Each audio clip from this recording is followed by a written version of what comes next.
So let's continue on in the mechanism of the Witting reaction. We have formed this carbon nucleophile from our carbon electrophile here, and then we are going to react it with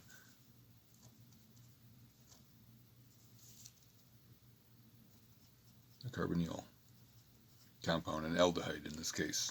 So we have the electrophile here, and just as you would expect from a carbon nucleophile, it would come in and attack the partial positive carbon, breaking the weak pi bond, dumping the electrons up onto oxygen, and we had 2 lone pairs on oxygen to begin with, and now we have 3 lone pairs, and we have the phosphorus hanging on next to it.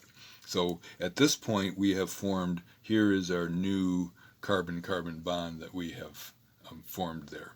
And this intermediate that forms here is called a beta-ene, beta-I-N-E. And there's a resonance structure of that, and you see the resonance structure here.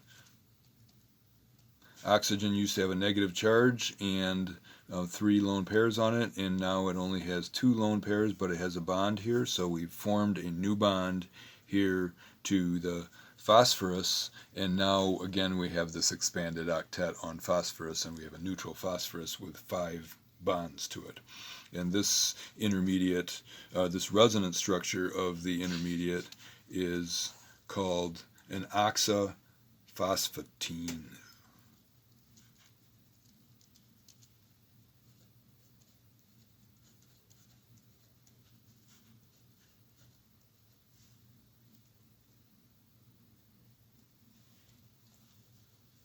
Oxaphosphatine.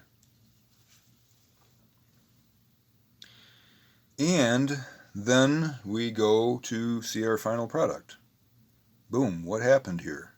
Okay, so it's an elimination reaction. We are breaking both of these bonds here, and we're releasing this this phosphorus here, which is triphenylphosphine oxide. It becomes abbreviated TPPO. How can we do that?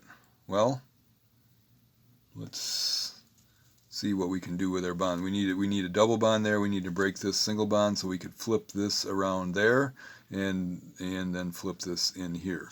And so we have an elimination reaction forming 2 pi bonds, and so it's like a double elimination. And it doesn't matter really which way you drew your curved arrows. If you drew them the other way, that gives you the same product. But we have this elimination, and now our final product is an alkene.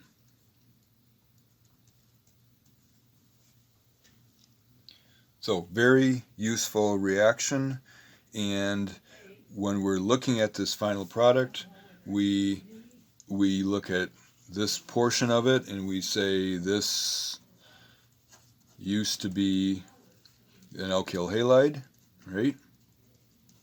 That was the 2-carbon bromoethane, and then that was converted into the Witting reagent by reacting it with triphenylphosphine. So the 2-carbon alkyl halide became the 2-carbon Witting reagent, and then this other piece was the aldehyde.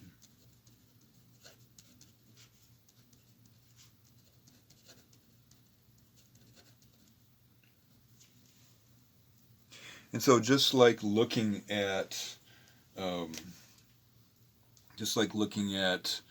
products from a Grignard reaction, we should be able to work backwards. If we have the product, we know if a Grignard product is an alcohol, we think, well, that alcohol used to be the carbonyl, and we then can break it apart and work backwards. So let's look at an example of an alkene here and think about working backwards to make that alkene. So let's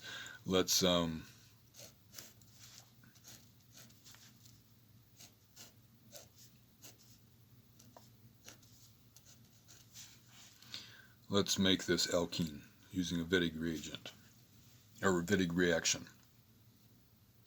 Where do we start? Well, we start with an alkyl halide. And so this is the new bond we're going to break. So either this side was the alkyl halide or this side was the alkyl halide. What are our restrictions here? Could we go either way?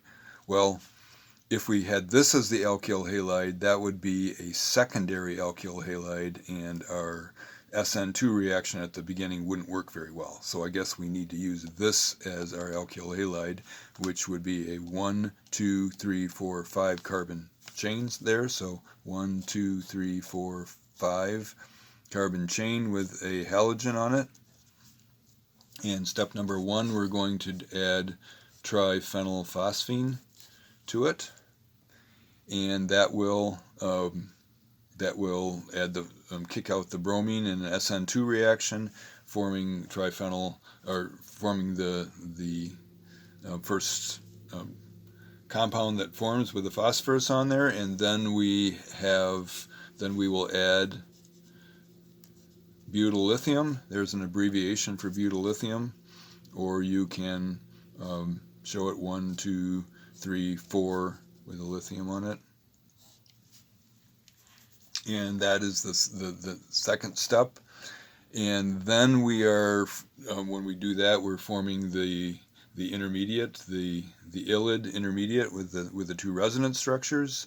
And then the last thing we do is react it with the appropriate carbonyl compound. So here is the 5 carbon chain, and this is a new double bond.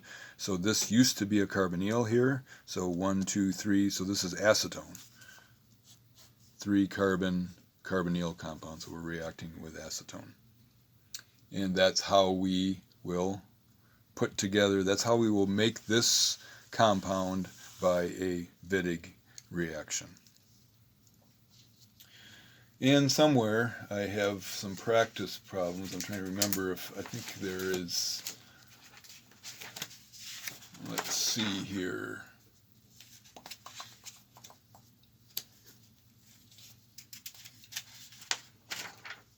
Yeah, in your packet there's a yellow sheet that says carbonyl synthesis practice, and so there are a variety of different things. Let me show you, as long as we've got a couple minutes here, what I'm talking about here. So this is starting to do some synthesis practice, and you recognize this as an acetal that you can make from a carbonyl. You recognize this as an imine that you can make from a carbonyl.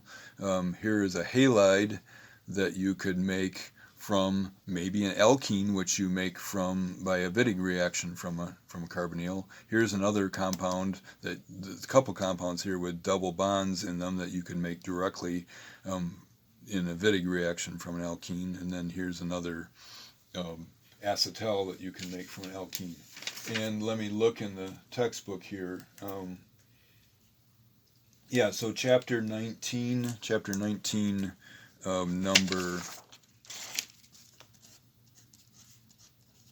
problem number 16 has A through F alkenes. How do you make those by a Witting reaction? So there's your practice there as well. So you can do this problem as practice, answer in the back of the book, and then you now have the ability to make all of these. And again, so here I'm saying use a Witting reaction if possible somewhere in the synthesis. So maybe it's not at the first stage working backwards for these, but is there a carbon-carbon bond? You're making it from fragments having 2 carbons or fewer. And so you know how to work backwards to an alcohol and then rip it apart, show how to make it using a Grignard reaction. But just so you have practice and get used to using the Witting, when you need to form a carbon-carbon bond, if you can, do that using the Witting reaction in these practice problems. And then there'll be a key posted for those as well.